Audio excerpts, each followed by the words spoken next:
Alright. Though I saw it days ago, I'm just now getting around to making a video about it. Woo! Alright. In the description you will find a link on a video of a very wise man.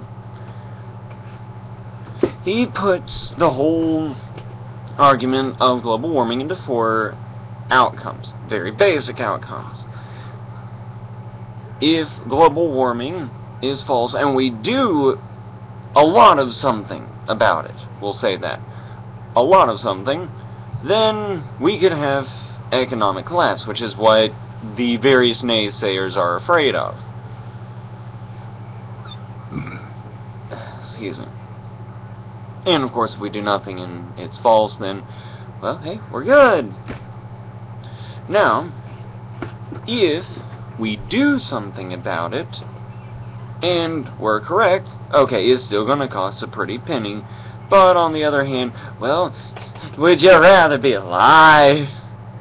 We'll have breathable air, we'll actually have something that could actually, a world that could sustain an economic recovery. That, and also, as I understand, there are already countries that are doing well enough. Give me money.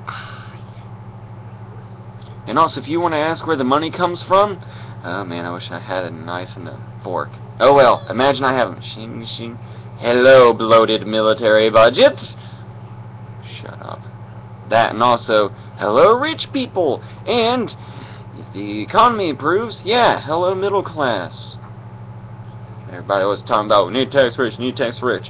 Well, yes, for now. But also, the middle class get public services. Dang it. At any rate, the final one. We don't do anything, and it turns out the doomsayers are right. Okay, now we have not just the economic collapse. And note, these are extreme. We're getting into extremities.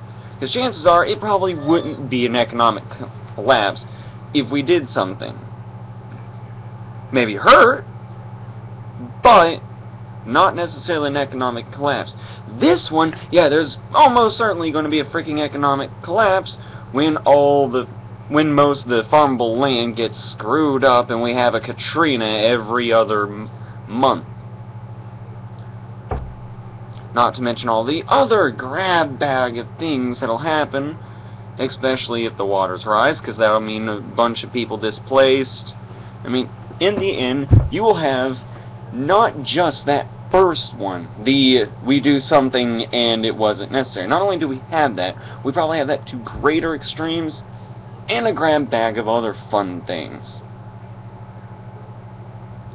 So, my question is, how can you defend your position?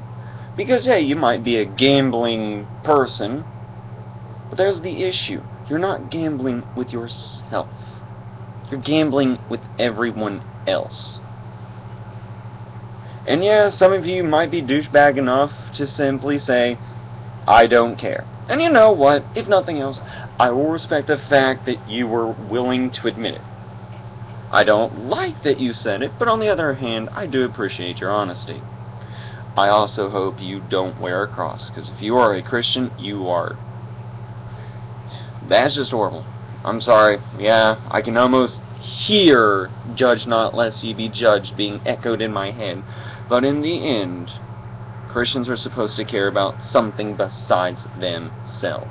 And if you can honestly say, I don't care about the rest of the world. I'm not saying, you know, get into every other person's life, but at least a generalistic concern for your fellow man.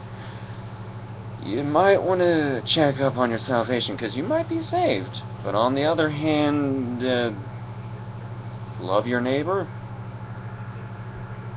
So, yeah. And yes, there are people that do take this too far. But on the other hand, people who just simply say, oh, I don't care. We're getting to the point where it's not some unknown future, some generations down. No, we're getting to the point where it could very well be our life. Maybe not even far down. Excuse me. Depends on what, dire prediction you want to listen to. Give me a moment. Yes. But really, if you're a Christian and you say, oh, I don't care, well, here's the issue. I've seen some pictures that, you know, admittedly, they were a straw politician, or a straw faith man, I guess you could say. I've never actually heard this shouted, but I figure it must have been said since somebody bothered to make a picture out of it. That God will take us up before an ecological collapse. Especially if it doesn't wipe out all humanity. Yet, did he take us up? Did the Black Death take us up? Also, if I'm correct, something else, even worse, as I understand it, happened in the Americas before it got colonized? No, we were still here. We could be looking at untold devastation, and God ain't going to take us up. Personally, I'm indifferent to Revelations. I do not believe in the inerrancy of the Bible. I intend on posting a video at some point. I don't know when. It could be tomorrow, it could be months from now. I make no promises. But there's the simple fact: you don't know when God's coming back, or if Revelations was written by a false prophet. It may not have been John. It could have been some schmuck. It may have been John, and it may be the unvarnished truth, and if it is, well, again, he might not come now. We might be heading for some spiritual revival where humanity will be okay for another century. Maybe even a few millennia. Stop assuming you know when God is coming. Besides, you should always act as though he is not. Because it's the only wise thing to do, is to try to do what you can to make the world a better place. So yeah, stop saying you don't care, because all it does is make all of us look like idiots. Thank you.